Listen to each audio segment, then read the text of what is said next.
Welcome back to the podcast, everyone. Today I'm with a Grammy-nominated and Juno-nominated producer. He also has worked with artists such as Logic and Trippie Redd. He's a platinum-selling producer as well here in our very own Pacific Northwest. It's my pleasure to have on MTK or Michael Crabtree. Matthew. It's a common mistake. It's okay. I was born in an area where like Matthew and Michael were really common names, so it's it's almost interchangeable at this point. That's hilarious. My bad. You're good. So let's start at your origins though. You're originally from Missouri, and you just said there's two Kansases. There's two Kansas Cities. Kansas City actually separates across two states. So okay. You have the eastern side of the city, or like the majority of like 75% of the cities in Missouri. Mm-hmm. And that's where a lot of the culture is and like the cool things, the fountains and all that stuff that people associate with it. And west of the border is the Kansas side. And the best way I could describe it is Kansas side of Kansas City is Bellevue, mm-hmm. and the Missouri side is Seattle. So like for people who don't know Bellevue, it's very bougie. There's okay. money, lots of money on the Kansas side. Mm-hmm. And I didn't realize that until I went back as an adult, and I'm driving around the neighborhood. Like, man, like I always thought the Kansas side was just, but it's grown a lot in the last like 10 years. So wait, so you lived on the Bellevue side or the Seattle side? No. Okay, I was on the other side of the tracks. I grew up in northern Kansas City, north of the river. Northern Boys is what we're referred to as. Cool. And what is that city known for? Kansas City's mostly known for barbecue. Okay. It's great. Still like it's the standard in my opinion. We are known for a healthy jazz scene, lots of jazz music there. Fountains are a huge part and a big part of the identity. Like water fountains? Yes. Okay. Yes. Massive water fountains, really intricate ones, really cool. And beyond that, the identity of the city is very closely tied to sports. Okay. So the Kansas City Chiefs and the Kansas City Royals are a huge deal out there. And are you a sports guy? Sports entertainment. I like pro wrestling. Okay. Hey, there we go. And bring the mic a little bit close, just a little bit. Okay, cool. There we go. Do you know Defy Wrestling? I do. I've never been though. Oh fuck! I just got I guess it's a trial run, and I feel like I could say this, but like I'm gonna start filming their Defy Wrestling podcast because they do the on-site recordings. So they asked me to do like a trial run. So yeah, hopefully that goes well. I know that some local Seattle guys, Gio from the Scholars, or Prometheus Brown and Grinch have gone. Yeah, and they actually performed in the ring. Oh shit! They did a song in the ring called D'Lo Brown, which is a wrestler from when we were growing up. And yeah, so they're really into it. We're all into wrestling. And because you've produced for Gio. Have you produced for Grinch? Grinch also? Oh yeah, I've known Grinch for almost 20 years. That's right. I did a song called I Can Try. I did a song called Still Tipsy off his last album. Yeah, we've been working forever. I've known him for a very, very long time. That's wild. Yeah, that's cool because you're kind of like an example of like where you don't have to live in the mecca of whatever area you're in to make a name for yourself. Yeah, which is pretty cool. And I think a big part of that is that's going to continue, and it's going to get more and more pronounced in the scene because as Seattle becomes cost prohibitive for people, you're going to start seeing people coming from like Federal Way and Kent and Everett, and Tacoma has its own scene, but that's going to grow, I imagine exponentially over the next like 10 years as Seattle really becomes something that caters to like very high end, high earner type people. Mm-hmm. Seattle is very interesting to me because I'm still figuring out like my way through Seattle and the right people to connect with. But like the more I dive into Seattle, the more I feel like the more connections you have, like the easier life is in Seattle, which that might be any city, but like to the point, like I feel like certain people get like deals on properties if they know the right person. Like I'm seeing that already with like me getting a studio, and I'm like where my new studio is located, like in Pioneer Square. Like I got a crazy deal on that, and I'm like, what the? But it's because I went through a program, So that's a little versus if I was just like some random guy walking in. But like it's interesting how. So I don't know if that's in every city or if that's just how Seattle operates. It's every city, and it's every industry. And the only way to kind of circumvent that is to be undeniable in what you provide. Mm-hmm. So in this situation, it's like, well, I have the money to rent it. Mm-hmm. Okay, let's do it. But a lot of the like real estate deals, being aware of property that's coming around to be sold is a big advantage for a lot of people that are like really tightly interwoven into the Seattle like community. And like you or I, who, you know, are not involved in that kind of like property ownership type thing. Yeah. We're not going to have visibility into that. Yeah. That's crazy shit. It is. And I'll keep you guys updated the more I learn about this shit. Yeah, it's Seattle. But just being in Seattle, like I can only say from experience in Seattle. But there's some, I don't know. I feel like Seattle's probably like a more of a eyes wide shut city than people would like to admit. Yeah, and it's only becoming more like that over time. Like I started coming to Seattle. Like everyone from Everett and Linwood would only come to Seattle for baseball and football games or the Cheesecake Factory. Yeah. That's like the only reasons. But I started coming, you know, in interest of the arts and things like that. And I really started coming in like 2002 or 2003, and it was a much different vibe. The way I heard it is that Seattle is the new Los Angeles, Portland is the new Seattle, and Bellingham is the new Portland. So it's changed, but you know, you just kind of go with the flow and just nothing stays the same forever, and that's okay. Yeah.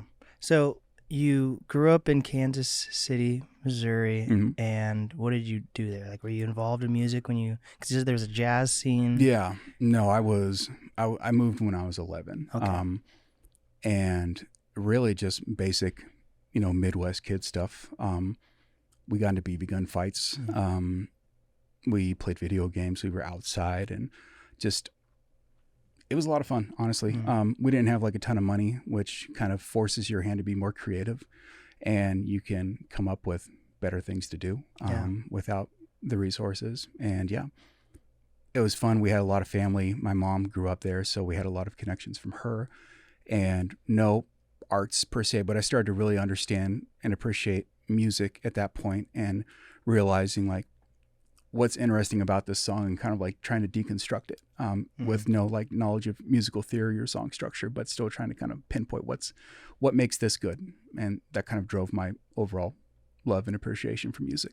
It literally took me until I was, I kid you not, probably, and I was already in band at this point, but it took me until I was like probably 16 or 17 to even understand what like beat counting was. That's the most simple thing ever. So like I guess it's, it grows on like sometimes you have to be like self-taught. Some people are just born with that, or their family is very like pushes that on to you, you know. On the BB gun thing, I don't know how this happened, but one of my friends, they're when they were growing up, they're like I think they're in their 40s now. They said that they surprised their brother by like shooting him with a BB gun, like him and his friends. And then his brother called the police and they got arrested for shooting our BB gun. I thought he was trying to tell me that BB guns are illegal and you're not actually supposed to, illegal to shoot people with BB guns. Yeah, that makes sense. But I'm like, you hear that all the time. So is that illegal to shoot someone with a BB gun? I would say if you were to compare the sin of shooting someone to the sin of snitching on your brother for shooting you with a BB gun, the snitching is far more egregious. Like, I remember one time we were playing some Nintendo game where you were like robots who played baseball or something like that. Whoever's listening to this might know. And my brother just kind of got this sly look on his face and then just put the barrel right to my leg and let it pop. And it went up like, it looked like a gumdrop on my leg. But we also did arrows without the tips. Whoa. So that was like, my brother shot me in the armpit with one of those. And that only happened once.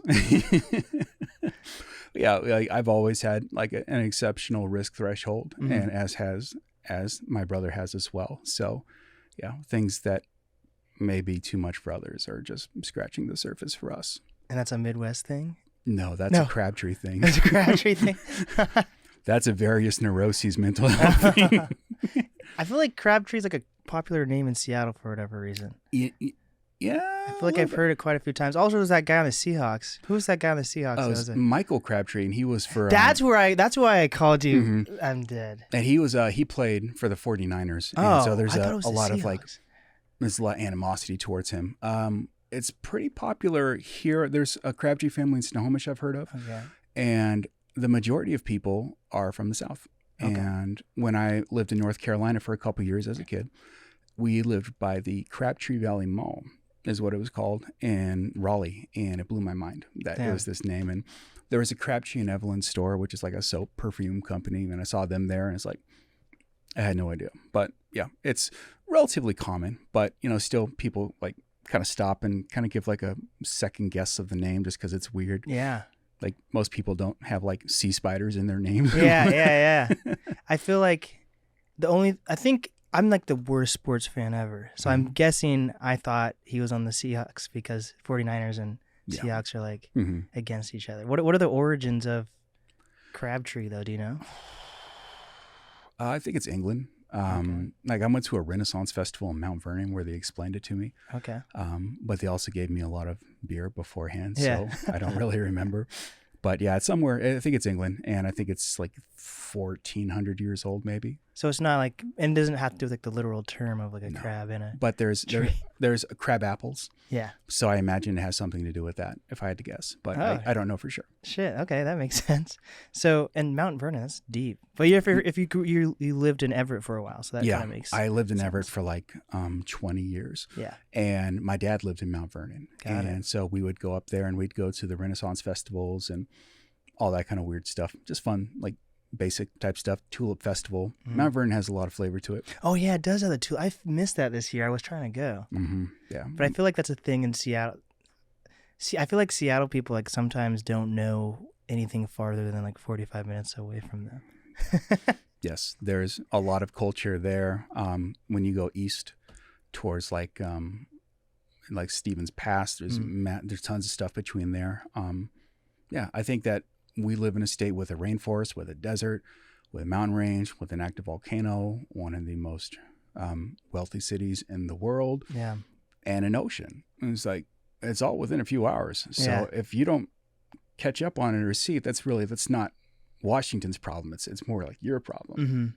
That's fair, but I also feel like, I don't know, I guess at the end of the day, you do have to do your own research, but I wish there was a way for me, at least, where I can know when more things were going on. Yes. Because like I have no, like the coolest but also not that cool of an example because it's still music related that I've done in the past like month or two is like when on Juneteenth Talib Kweli was like down the street from my house and I was like what the fuck, and he was doing like a free show and I was like wow, and I had no idea until like I heard the music, right? And then I looked online because I didn't know it was him performing, but I looked online and it was Talib Kweli, free show, you know. But like there's got to be a better way to find out what's going on in Seattle than like, just being within earshot of it. Yeah, but that's also a thing too, where like, if you live in like a neighborhood in Seattle, like Central District or something like that, you're supposed to like be able to just know your community, I guess. I don't know, and figure things out through the community and being within proximity to what's happening.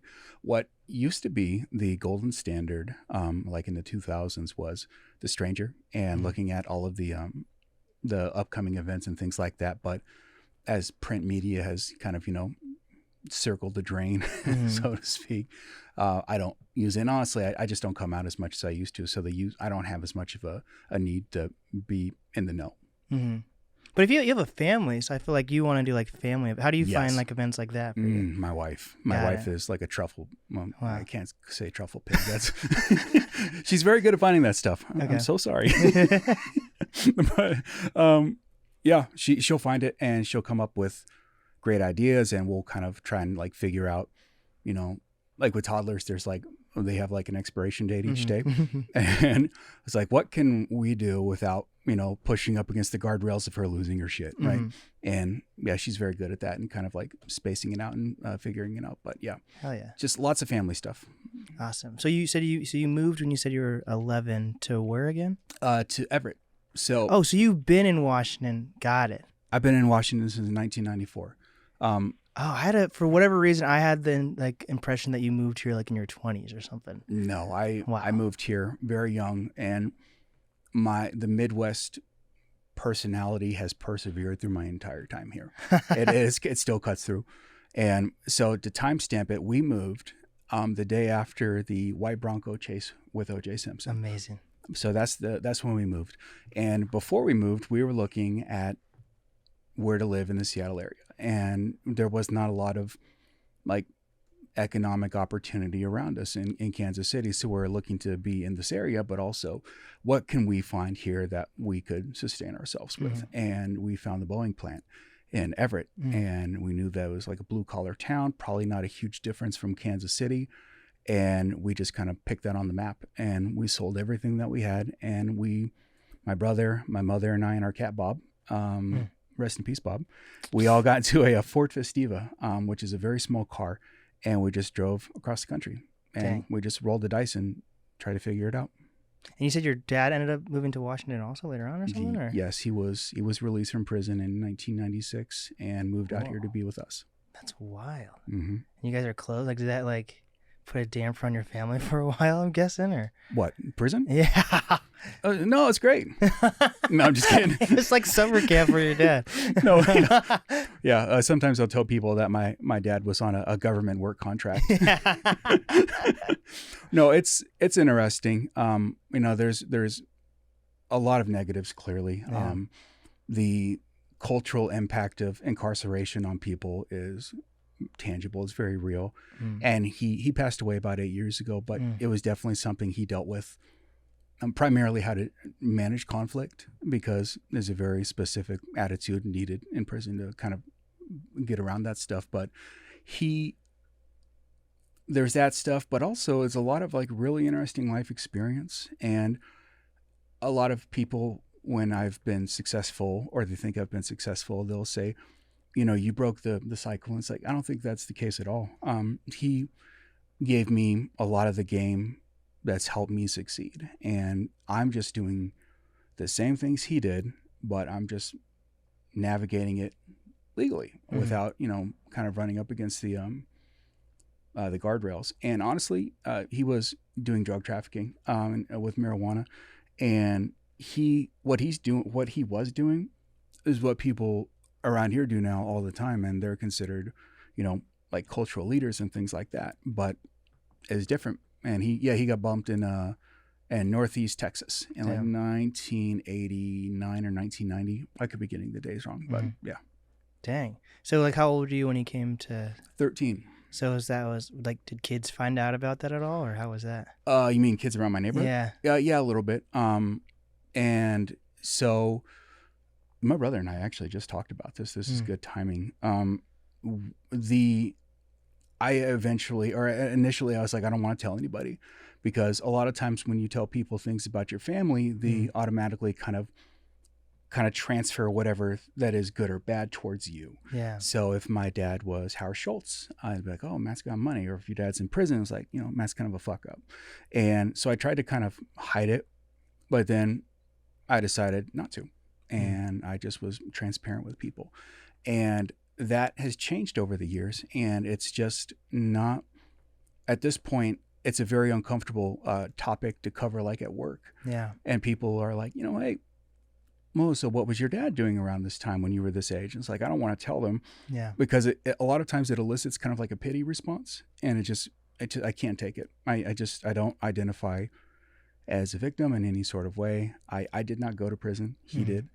And honestly, he was so much more than going to prison. Yeah. And I certainly wouldn't want to be, my life to be defined by 6 years of my life. And, I would extend the same courtesy to him.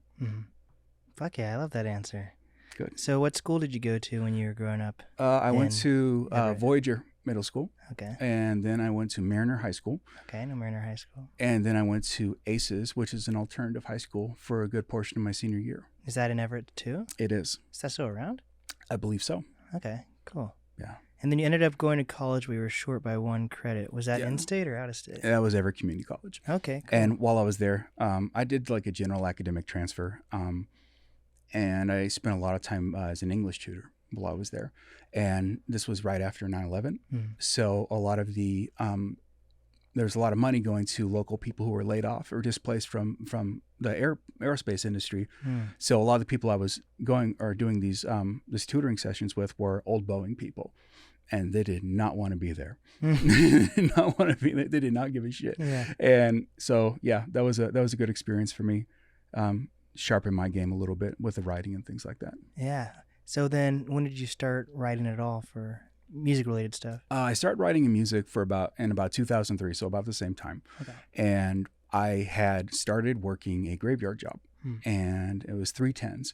So I was on graveyard 3 days, off 4 days. And a lot of people that do that are able to switch schedules in the interim period between the next time they have to work, and I never could.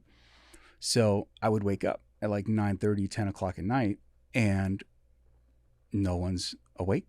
Everyone, or they're doing something I don't really want to do, like drink, or like, hey, we're at Applebee's. It's like, cool, have fun. Yeah. It's like, I'm good. And so I thought to myself, I really need to get a hobby or I'm going to go crazy. And I started to kind of focus on music. I was interested in how it was made. I was familiar with some local artists at the time, like Boom Bap Project, who I liked a whole lot and really liked their styles. Like Jake did a lot of their stuff along with other like local legends like him and Vitamin and Bean One and stuff like that. And then I got a computer. I bought an E-Machines computer, which is a very cheap one, and I spent like $400 on a credit card and put Fruity Loops on it. And then I started, dabbling around, and I don't think I let anyone hear anything I made until 2006. But you started as beating? You started beating it. You started doing beats before writing then? No, or no, you were doing both. You were like rapping and. No, I was just doing beats. Okay. I would sometimes write, just because I enjoyed the process of it. Yeah. But nothing like, I think I rapped a song on Hip Hop EJ once, which was a program you can make beats on. And it's awful. But yeah, I'm very glad that none of those files exist anymore. So it's just like a spur of the moment kind of decision to like get into it, or was this something that you like were kind of interested in when you were growing up, and then you just never thought of? I was interested in music, and I was interested in how it's made. And my dad got me a guitar when I was like 14, and I never had the patience to learn it. And as I got older, I started to really appreciate rap music and production specifically, and groups like Boom Bap, Dilated Peoples, a very specific type of like kind of West Coast underground rap type thing. And I wanted to figure out how it was done. So I did some research. I learned about records. I learned about sampling and digging in the crates, and slowly kind of built that up. And it was one of those things where it was a hobby at first. Yeah. But that first time you do something that's good, or is at least good, or has something good about it, it's kind of like it pulls me towards it to do it more. And yeah, so I would just kind of like have these little miniature breakthroughs, and it would just give me enough, gas in the tank to make it to the next part. And like 20 years later, here I am. Fuck yeah. So was that graveyard shift the fraud stuff, or were you yes doing, okay, so how'd you get involved with fraud? So I was working at Costco, Silver Lake Costco in Everett, and my friend Luke said, you know what, I don't think I want to pull carts anymore. And it's like, it's great in the summer, but in the other like 8 months of the year, not so much. Was that a job? Yeah. To just pull the carts? Right? Yes, it's a job. And during the summer, it's like damn, probably the best job I've ever had in the summertime. And yeah, and then you get a hot dog for like $1.50 for lunch. It's very cost effective. But he said he had a job. One of his neighbors, and this is the thing about knowing people, one of his neighbors worked at a company that would take inbound calls from people who had lost their debit card. And then aside from that, they would manage a queue of high-risk transactions. So he asked me if I wanted to do it. I interviewed, I got the job, and then I started learning how to look for risk. And the guy who actually taught me how to do that, I helped actually catch him doing fraud like about 6 months later, because he learned all the tricks on how to do it. Oh my God. And yeah, he started swiping cards, scamming cards. And I kind of had like a small suspicion because like we weren't making tons of money, but he had like a Gucci belt on and things like that. I'm Oh my gosh.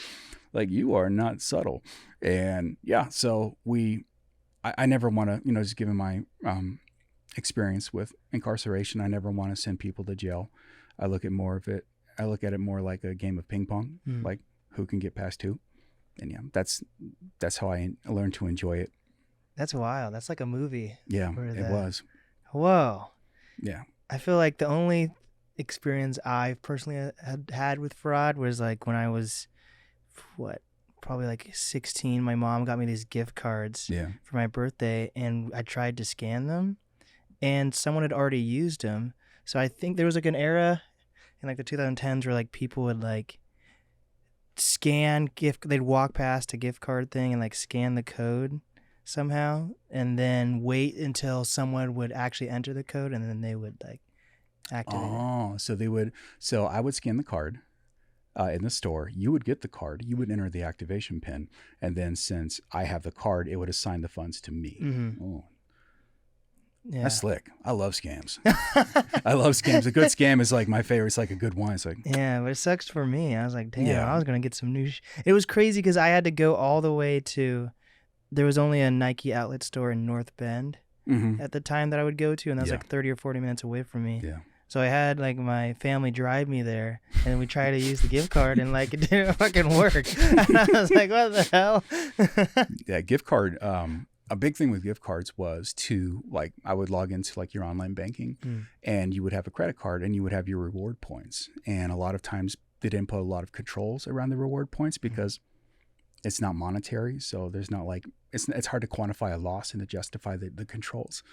And we just started, people were losing like probably like hundreds of thousands of dollars in reward points, like equivalent cash that were being turned into gift cards, because you could just get them digitally, and people were getting them digitally and then selling them. And it's for like Amazon and Apple, like the high value ones, Nike. But yeah, it is fun because fraud changes so much in the last every year, and just keeping up on all of those things is hard, but it's like there's a new problem pretty much every year to solve. Yeah. Are there different fraud departments though? Like what part of the... Sure. So I initially worked as a fraud portfolio manager at a big bank. I don't want to list their name because they could see if I'm snitching and then fire me for it. But I was basically the guy who steered the ship for the digital payments. So Zelle, I helped launch Zelle. Wow. I helped launch Apple Pay, online wires. I helped launch that. Some other things, Touch ID. I helped launch that. And so basically just identifying what are the best ways that we could get ripped off, and what things could we do to not get ripped off, and what is the balance of priority to choose which one is the most important, and where can we get the most juice from the small squeeze. And yeah, so I did that. I did something similar at a large technology company in Seattle, and I did like machine learning fraud modeling, which is very dry work, but it was very fulfilling when it works. It's like you're training AI how to. Yes. And we had a good hit rate, and honestly, it was too stressful. And as I was when I was younger, I really enjoyed the high stress stuff. And, I kind of gravitated toward those roles and launching big products. And that was definitely a part of it. But as I've gotten older and I've been more involved in music, I want to be more involved with my daughter.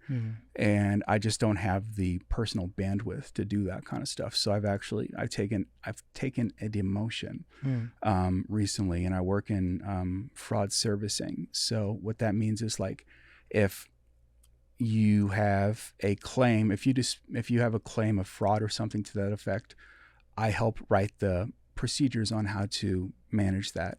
And that's a lot less exciting than what I've done in the past, but just like where I'm at in life right now, that's where I need to be. Do you know much about those, like, when to like sometimes to log in you have to say what those jumbled up numbers or letters are? Do you understand like what that actually is? Because I have no idea why you do that. People have to do that. It is image recognition. So what they're doing is they're just randomly pulling images, and they have like this humongous like portfolio of things to pull from, and they can tell from an image just based on like the colors and the pixelation that this is likely a bus or this is likely a crosswalk, and then they'll be able to put that together and have you demonstrate that you have critical thinking skills and that you're not just a robot. Because automation and bot automation for fraud is a huge deal. Wait, so why can't bots figure out what's a fire truck? Because honestly, I don't know. That's a great question. I know they can't. The majority of my focus on controls there are like two-factor authentication, like getting the codes into your phone. And that and the inherent vulnerabilities that are associated with it have been a big focus of mine in the last 10 years. Wait, there's negatives to two-way authentication? Have you ever lost your phone and had to get a new one? Yeah. SIM swap, huge deal. That people porting. So SIM swap is like not changing carriers, but just going from phone A to phone B. And porting is saying that, Blake's phone is now a T-Mobile, but now he wants to go to Verizon. And SIM swap has fewer controls. And porting actually is a lot easier than it should be, because there's legislation that came out like 15 years ago, because the companies, the mobile network operators, were making it very difficult to port. And you would have to jump through all these hoops because they don't want to let the business go. So I think Elizabeth Warren put forth legislation to like streamline that entire process and give them like a bar that they need to meet for that process. Wait, but do you recommend like two-way authentication apps? Yes, I do. I recommend the ones that you keep on your phone. I also recommend for companies to have the controls to identify those like porting issues or SIM swap issues and things like that, because if you don't, people are gonna run roughshod on you real fast. Like we saw that with Zelle the first year or two. Damn.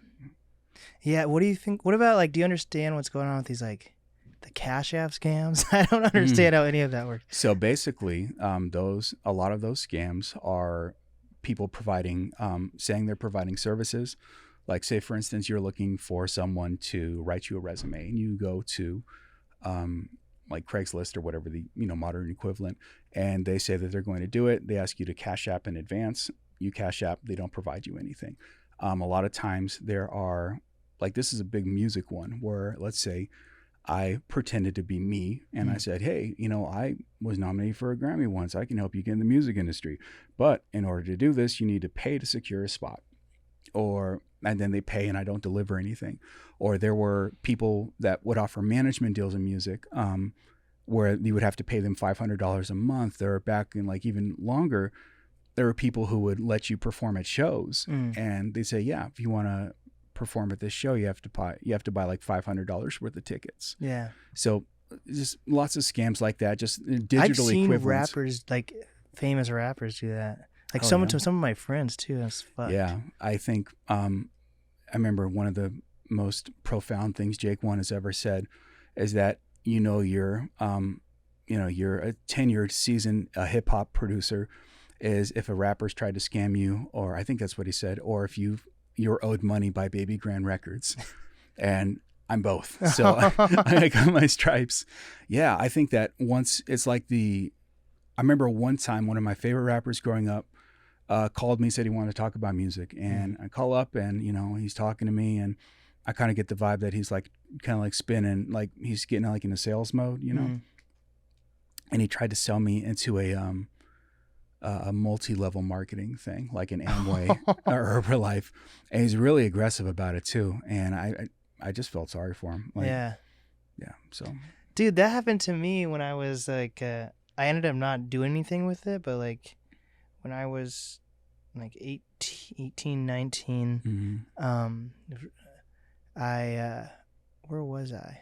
I was somewhere in Bellevue, and this guy came up to me and started talking to me, and said he wanted to like meet up for like lunch at this like cafe to talk business, and I had no idea what the fuck was going on, right? So I go home and I tell my family, I'm like, oh my god, I'm so excited. This random guy in this business suit was like, you seem like a cool guy, we should work together and we should meet at this cafe at this specific time. And then my stepdad was like, dude, I work in the building at the top of this building that he's trying to have you meet people at, and that cafe is where people try to do like multi-level MLM like media like scams with people. MLM, yeah. So I was like, I was so ready to drive back to Bellevue to meet this random guy, even though I had no idea. Like, and I just told my stepdad some like key words of what the guy was telling me. He's like, Blake, do you not know what's going on right now? I reached out on the MySpace days to one of my favorite artists. He was like an 80s dance artist that I really enjoyed. And I sent like a little paragraph, says, I'm a real big fan of your music. Thank you. I've really enjoyed listening to it. And he responds, thanks. Have you ever considered about unlimited income sources? I'm like, no. He tried to sell me into a real estate pyramid scheme. Oh my gosh. Yeah. It's just one of those things where I understand what leads people to do it. Like, people typically that are attracted to those are not in a good position financially. And yeah, but at the same time, a scam's a scam. Yeah. And I would tell people the more dignified thing to do would be to sell drugs. And I'm not joking. Yeah. What kept you in doing fraud, working in fraud? The intersection of experience and money. So I get the most money for doing what I do because I've been doing it for a long time. It's easy. I can do it. I don't want to say with my eyes closed, but with a lot less effort than I would if I learned something net new. And it's just comfortable. And I don't consider myself a careerist with it by any stretch. I do what I need to do to support my family and my passions, including music. Yeah. So I don't want to become really like a manager or, become an executive. I actually was offered like indirectly offered a job at TikTok. That would be like a bigger fraud job. And like they gave me a big number. I'm like, oh man, shit, I can't turn that down. But then I thought about the reality day in, day out. And it's like, no. Yeah.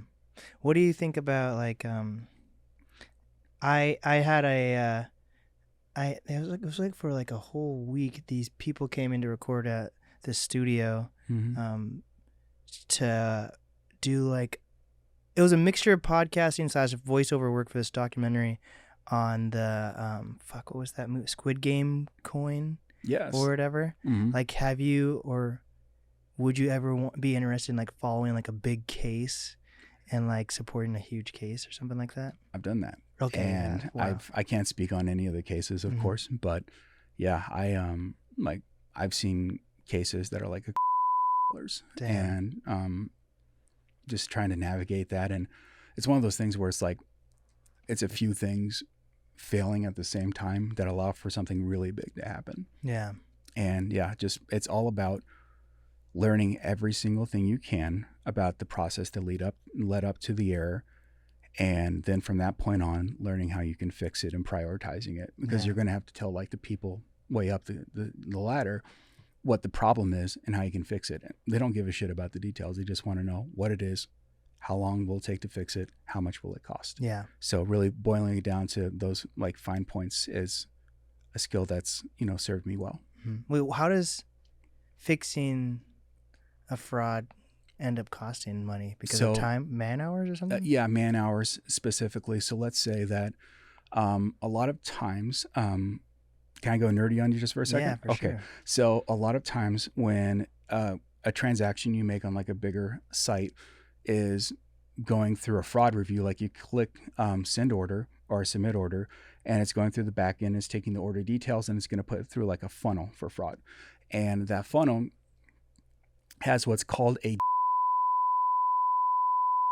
So that means if you do not, or if they are unable to perform the fraud check within like, I don't know, like half a second, then they skip the fraud check. So the fraud community is aware of this. So what they'll do is they'll overload the system. So they're introducing more latency just due to the gross sum of transactions. And that's how they push the latency. That should be like, if the latency's here, the ceiling. But how do you check for fraud, by the way? You check for fraud if like a card doesn't work correctly, or what do you fraud mean? or an MO specifically. Right. So not everything is card based, but for the card stuff, a lot of it is there's like a glass ceiling with cards because there's so many controls with the chips, and there's like AI models that are able to assess the general risk of a transaction based on how much it is, your spending patterns, and all that stuff. But for a lot of that stuff, we find the MO, like we find out what's the process that they're going through. So if it's a bunch of accounts that are using like a free email service from like China, like 167.com, and we usually get like 2 of those a day, and then we get like 20,000 in one day. It's like, okay, that's something. So finding things like that, just finding some sort of pattern that is clear. Got it. Okay, that's interesting shit. Damn. Yeah. And has this helped in music at all? Like, has this helped maybe with deals or just life experience or? It's helped finance my musical endeavors. That's fair. And yeah. It's helped me. So I probably could have started working exclusively on music about 5 years ago, but I realized a couple things. One, if I don't have structure, my life crumbles. It's like, if I don't have like a day-to-day structure, I'm fucked. And having the ability, like, this goes both ways, having the ability to say no to doing music is very powerful, but also having music as an option to say no to work is also very powerful. So having both is a like daily rhythm that I'm very accustomed to. And yeah, it's financing my goals, and my goals are helping relieve the pressure of having a day-to-day job. That's an interesting take. It's to be able to say no to music. That's wow. Yeah. And so a couple years ago, I did a bigger song, and there's a lot of pressure around it, and people were wanting a lot of things. People were offering me money, and it was during COVID. So like a lot of people, I was dealing like with depressive issues related to COVID and other things in my life. And I just lost my motivation for it. And if I had made music my number one or my primary income source and my sole income source, it would have been really hard to wake up and try and do it. Yeah. And I figured, if I'm going to do something I don't want to do, I'm going to go to my cushy day job, and I'm going to stay there. But, as I get older, I also appreciate having more time, especially my friends who do music like at a level a little bit higher than I do, but similar enough, and they don't have to work. I'm like, man, shit. Like, yeah. I'm missing out, but we'll get there. Yeah. Damn, that is such a grass is always green on the other side type thing to think about, because I feel like a lot of people feel like, I can't wait to quit my day job and just focus on music. But then also, I guess I'm not trying to be like dark, but then you have to think about like how long is an actual musician's career usually too. Yeah. Well, I'm not making as much as I did like 4 years ago. And a lot of that's based on the fact that I don't want to do it anymore. But I also live in an incredibly expensive area. I live in the Seattle area. I have a daughter. I have a wife who's the primary caretaker of our child, and I'm the primary breadwinner. So the impact of not doing that is far beyond me. And I'm going to be very candid with you. A lot of the people who do music as their main thing financially are to the detriment of others. So you have someone that's picking up the slack for you and what your limited earning potential. And these are situations with like significant others with kids and things like that. And I understand the allure, I understand the drive, but it's not always like a smooth transition. A lot of times someone else has to they have to accommodate your choice by making more money and having less of it. That's a good point too. Damn. I've known a lot of people like that through music, like in the last 20 years. Yeah, probably the percentage of actual people who they don't have to worry about, or it isn't like it's not a detriment to others. That's probably the actual true like 1% of types. Yeah, of it's very musicians. small. Like I think I have over 1 billion streams, and I still have a day job. So. Yeah, that's wild. So when was the first? When was your first milestone as a producer? Big Tunes 2006. And so it's Beat Battle put on by John Moore, rest in peace, Jake One, DV1, Vitamin D, and Marcus Lolario, who owns a lot of businesses around the city now. And he's about to come on the show. Oh, awesome. Yeah. Good. He's going to be a great guest. Fuck yeah. So I sent some beats in and they said, yep, we're cool. You can participate, you can perform. And I was so nervous, and I didn't really know how to like move my body. Like when you're like, cause the beat battles, people are like the mean mug or something like that. And I just did this thing where I was nervous. So I kind of kept my arms tight, but I moved my neck where I'm like, You can find it on YouTube. It's terrible. Some of the things people have said about me in the comments are just brutal, but I read it sometimes to humble me. And I ended up losing, but I was going against a production team named Black and Brown.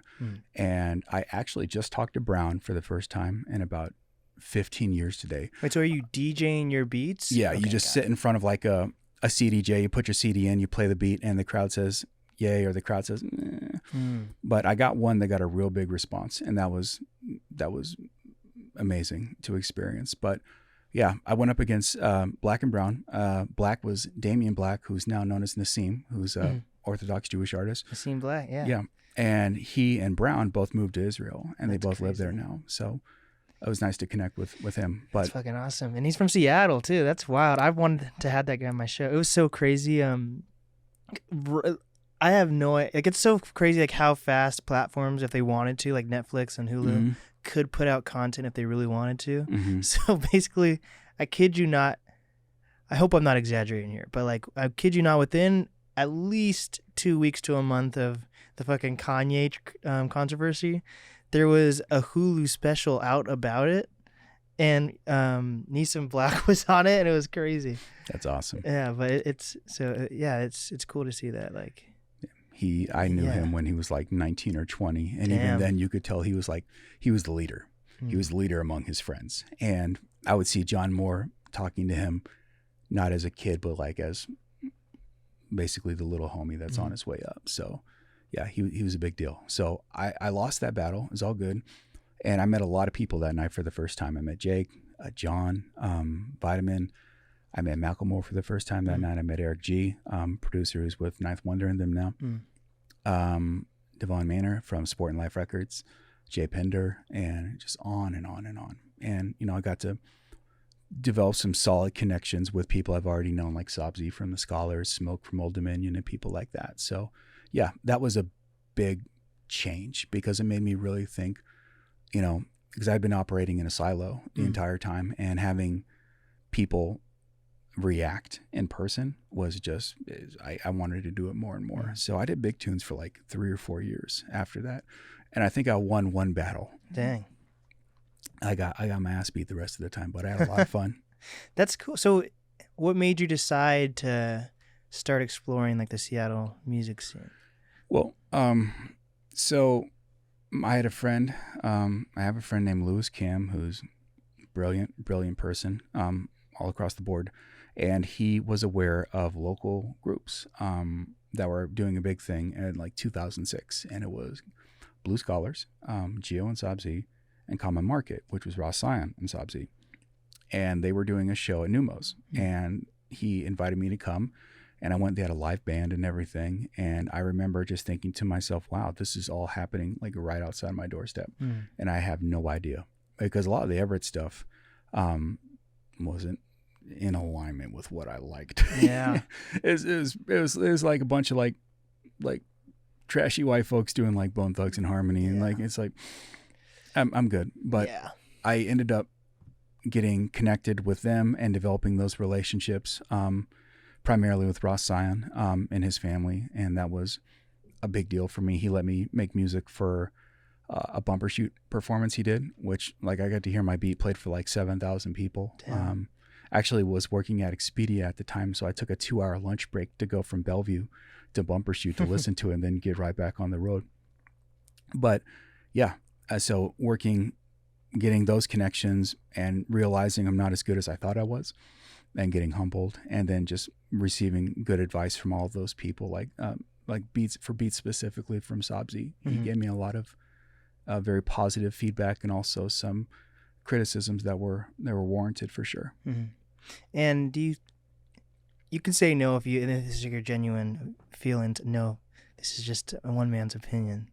Have you felt like the Everett music scene has grown at all since you moved to Everett and got involved with music, or how do you feel about like the North End? It has. Okay.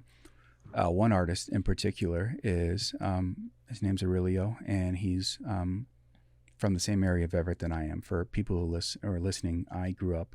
My first 5 years in Everett were on Center Road, which is along 4th between 112th and 128th. That's a very specific part of Everett. And he's from that area. And there's a very large community there of people from Mexico and from South America, and he represents that community. And he's got he has a lot of movement around him, and the people that are around him, they really look to him as a leader. And I'd like to be involved with this project. I've talked to him a little bit, and connect him with like-minded people that I've worked with over the years, like Geo or Bamboo and people like that. There's another artist whose name I am having a hard time remembering, who had an album cover in front of 7-Up Grocery, which is a very specific place in Everett as well. So I like his stuff, and so I think so. Nice. I think it's one of those things where people are still kind of cutting their own identity, but I would say Aurelio is probably the most authentic representation of where I grew up right now, and he definitely is. He'll do very good things, I'm sure. Fuck yeah.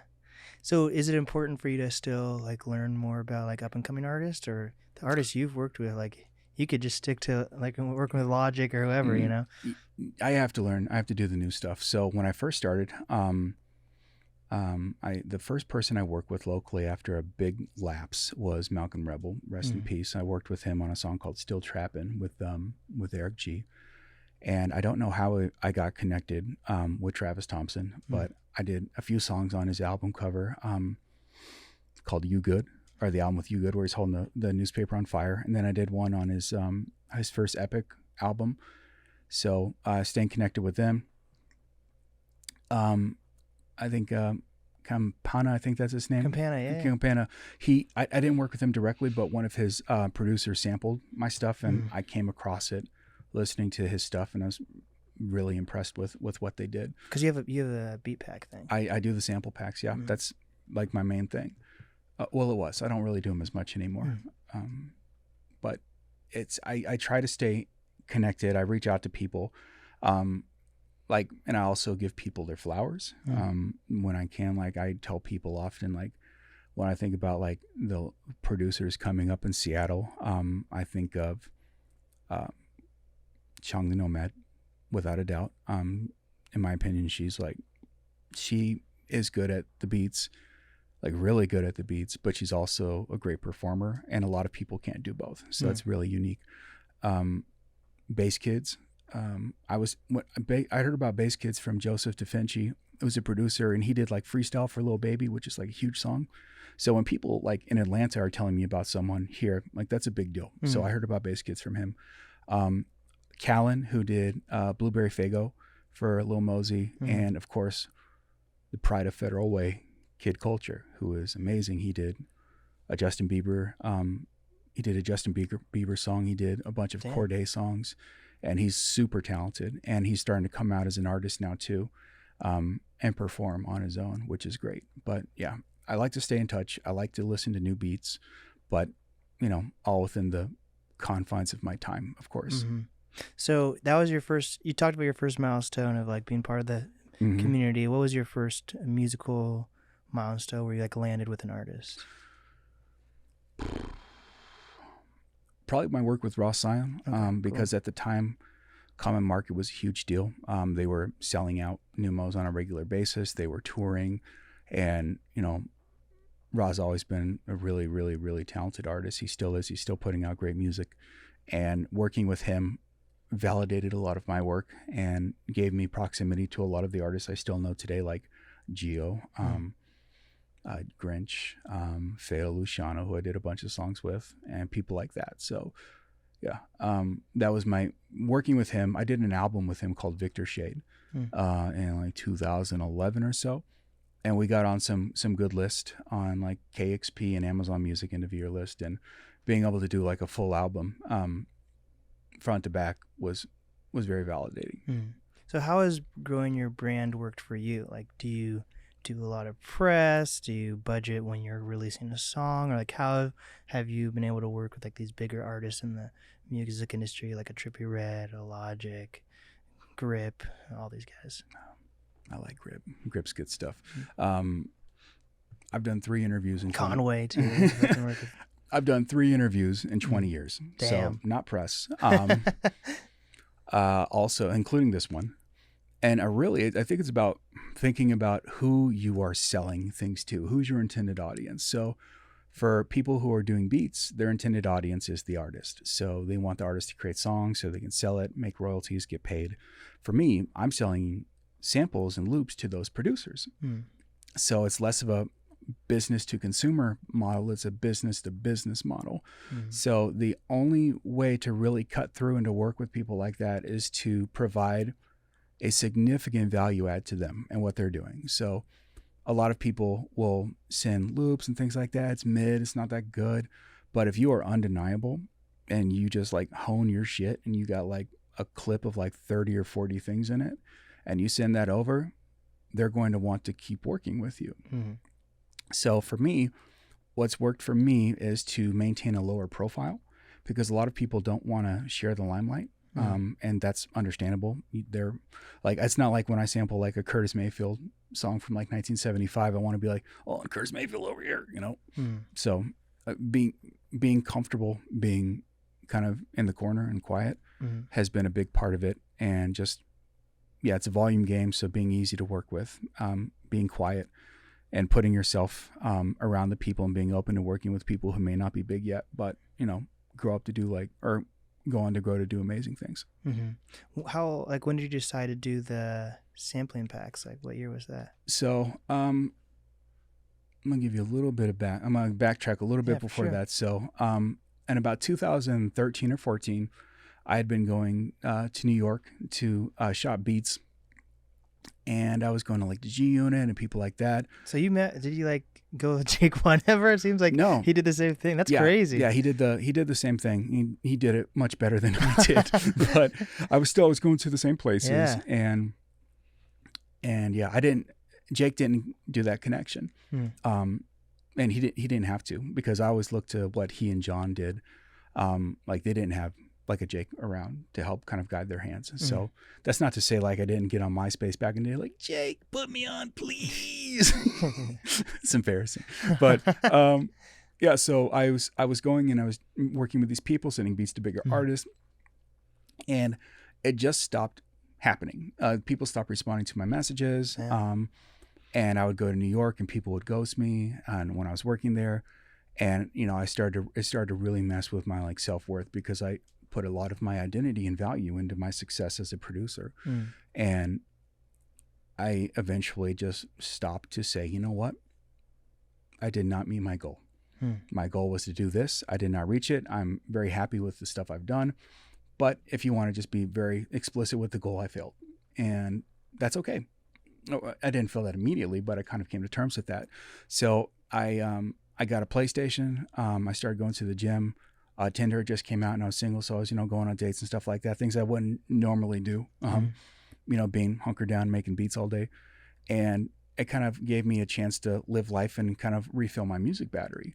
And, you know, I was with my girlfriend at the time, who's now my wife. And I was talking about trying to ramp up and do the music thing again. She says, well, why don't you just do it for fun? Like, do you really need to achieve like X level of success to do this and to enjoy it? And I'm like, no. So I started doing it for fun. One of the people I knew from back in the day was named Frank Dukes. He goes by Ging now. And he did like Congratulations by Post Malone. He did Havana by Camila Cabello. He did he's the man. I'm sure I'm forgetting some of his bigger songs, but he's gone like diamond like 3 times. So he was doing the sample packs and he was doing really well, and it was exciting. It was exciting to hear someone that could emulate the sounds of like the 70s and 80s very, very well. So I started to kind of dip my toe in a little bit, and I got better and better and better until like a few people started reaching out to me. And like I think Static Selecta reached out to me. And I think Jake reached out to give me a thumbs up very early on, that say they liked what I was doing. Yeah, he had a beat that he used my stuff called From EVT to the World, and I lost it. I still don't have it. I'm gonna have to ask him to see if he's got that for me. But yeah, so just slowly doing that, and then I put out the sample packs, and my first one. And the reason I decided to do that was I had all of these things, and I was looking to monetize them because my wife was in her second year of her doctorate program, and we were pretty slim off money. It's like, I think I can sell these maybe. Yeah. And I was walking my dog Gizmo, rest in peace Gizmo, and I was in Ballard at the time where I lived, and I thought, I could do this. What should I call it? I'm just going to call it Crabtree Music Library because that's my name. And then that happened, and I released stuff, and we started to really perform well. And we would scale with each release, or I would scale with each release. And I started to, make more money, get more acknowledgement, and then I'm hearing from people that like the kits. And a lot of the times you think it's just regular kids buying them, but there's a lot of like really established people. And one of the first people I heard that liked my stuff was Madlib. And so Madlib, that was very validating. And then eventually one of the songs from my kits was put out by Madlib on one of his albums, and it's called Theme D Crabtree. So he actually named it after me, which is like mind blowing. So yeah, just little. So initially the financial incentive to move forward, and then the acknowledgement from people whose opinion I hold in very high esteem, and then just the new relationships that keep on building from every new person that buys the packs. Yeah, it seems like that time off was really like important to... Oh, it was totally. And I honestly did that like recently too. It's good to just kind of re-center yourself on what's important, because like, for instance, I remember when I first started, we had a song that was cut off, Scorpion by Drake at the very last minute. And I was devastated. And I did the thing where especially with that long of an album. And I remember just laying face down on my bed, just like my whole body, like doing a plank. And I had a few experiences like that where I came very close to like life-changing songs that never happened.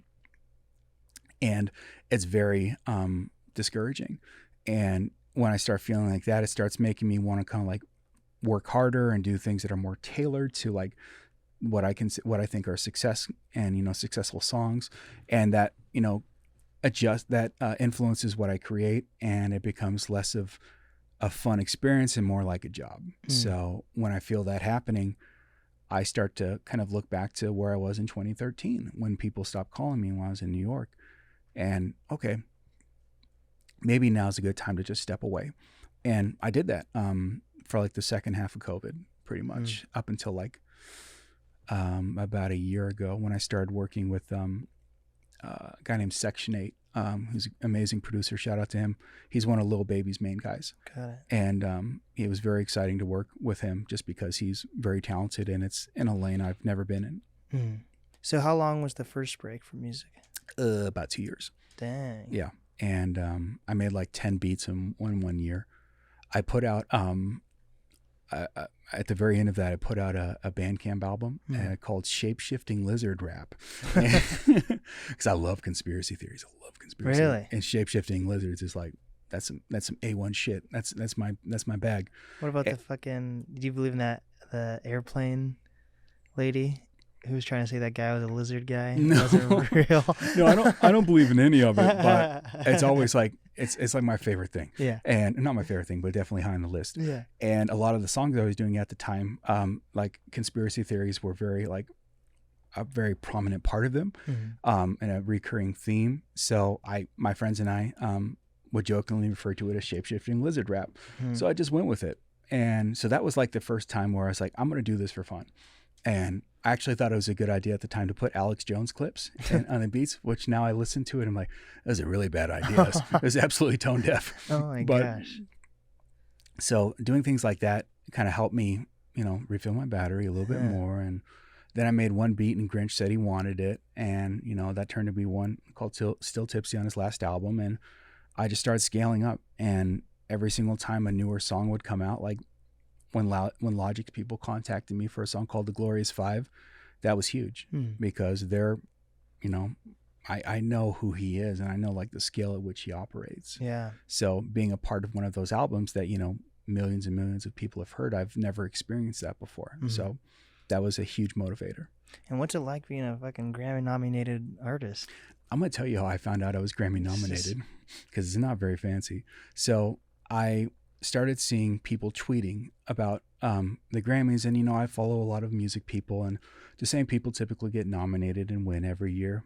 And I saw my friend Motif Alumni, who's an amazing composer and producer, he posted that he had been nominated for a Grammy, and I hit him up like, man, it's amazing, congratulations. And then like an hour later, I looked to see what he was nominated for.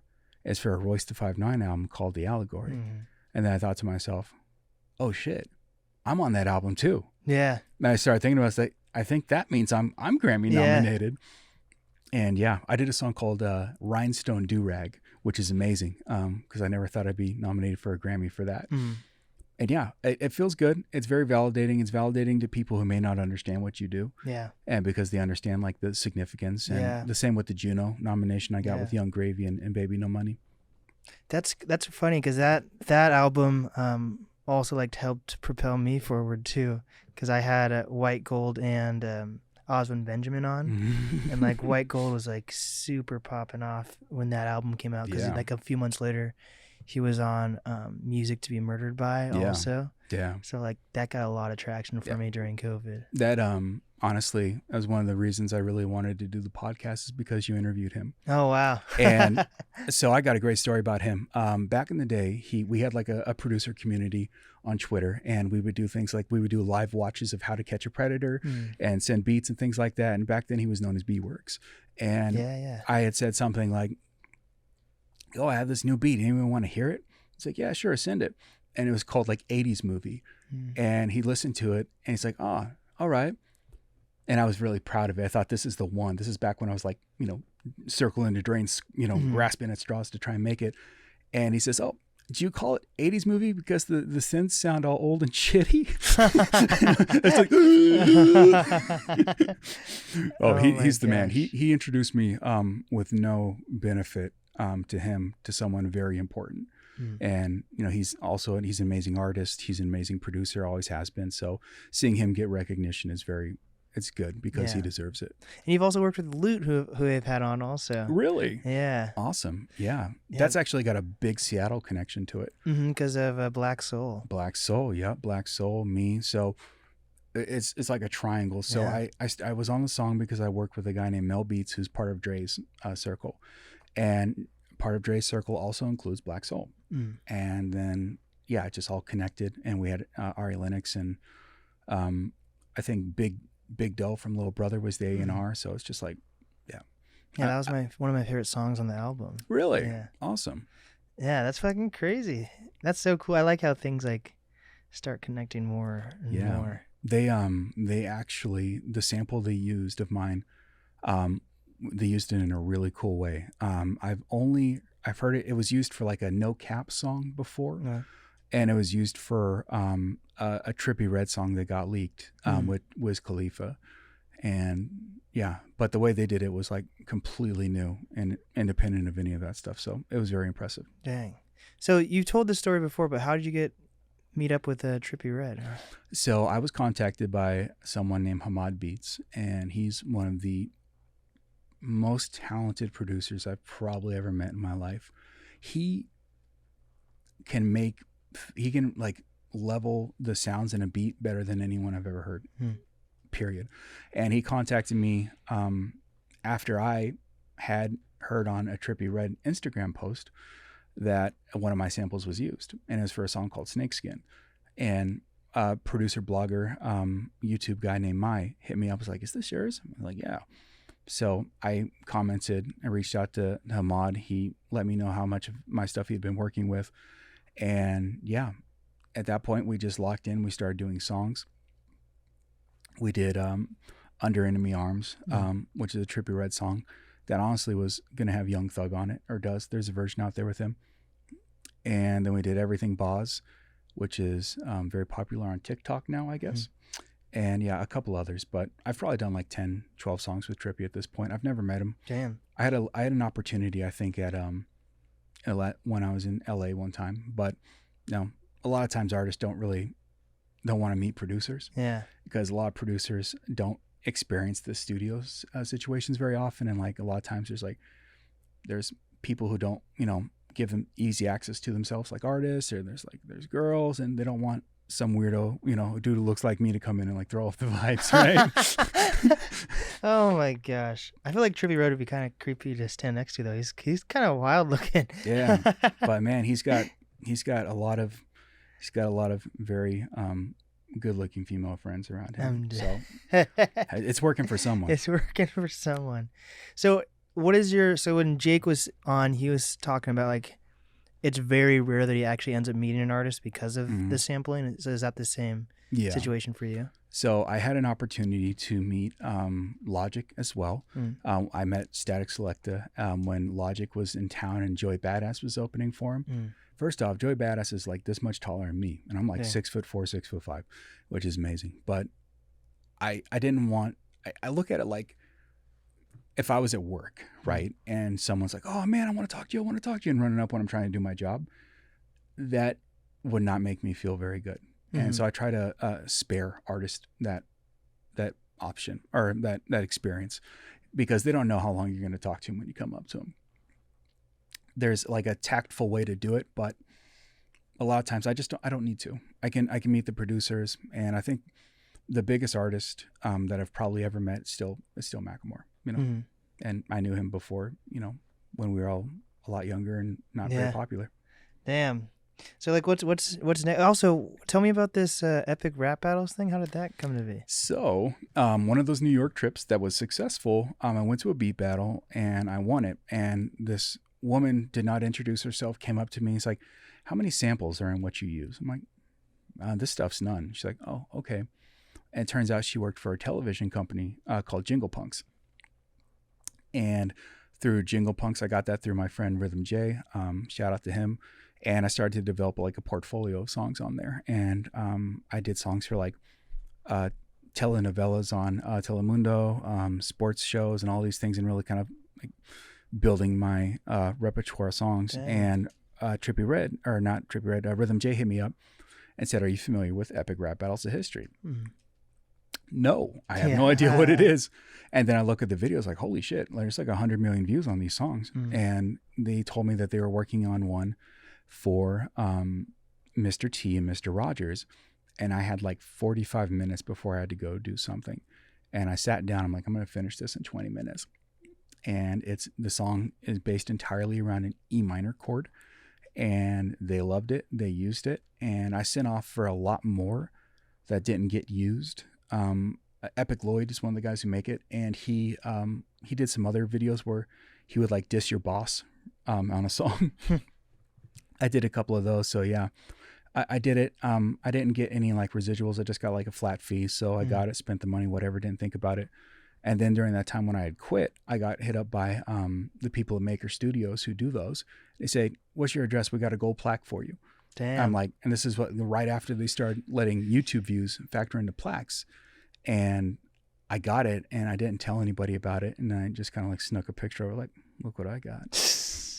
But yeah, they're good people. And it came about very, it was not forced. It was very easy. And yeah, those guys were good people to work with, especially Epic Lloyd. I dealt with him the most. Seems like you've had a fulfilling career. Do you feel like you've had one? Yes, absolutely. I think that one of my proudest moments in music was doing a song with Madlib, Timbaland, and 808 Mafia in the same month.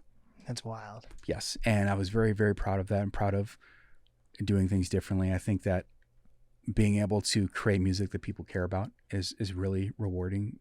But, you know, of course, it's about me, what I care about more than anything.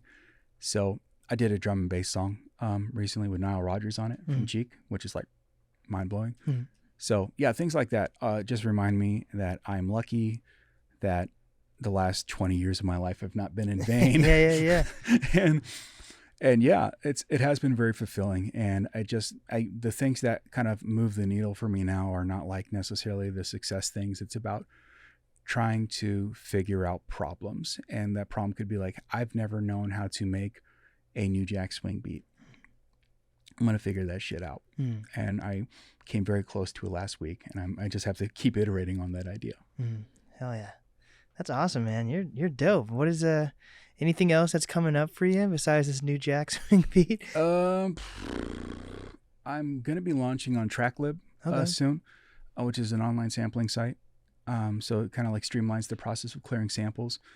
I I'm hesitant to say anything about songs coming up because I've done that once and it blew up in my face and my song got cut at the last minute. Oh man. It's from Mobb Deep actually. And damn. I remember like my girlfriend at the time and I went to go have like a celebration dinner with a couple of our friends, and I thanked Prodigy from Mobb Deep on Twitter. Like, thank you for the opportunity. And then I reached out to the guy mixing it.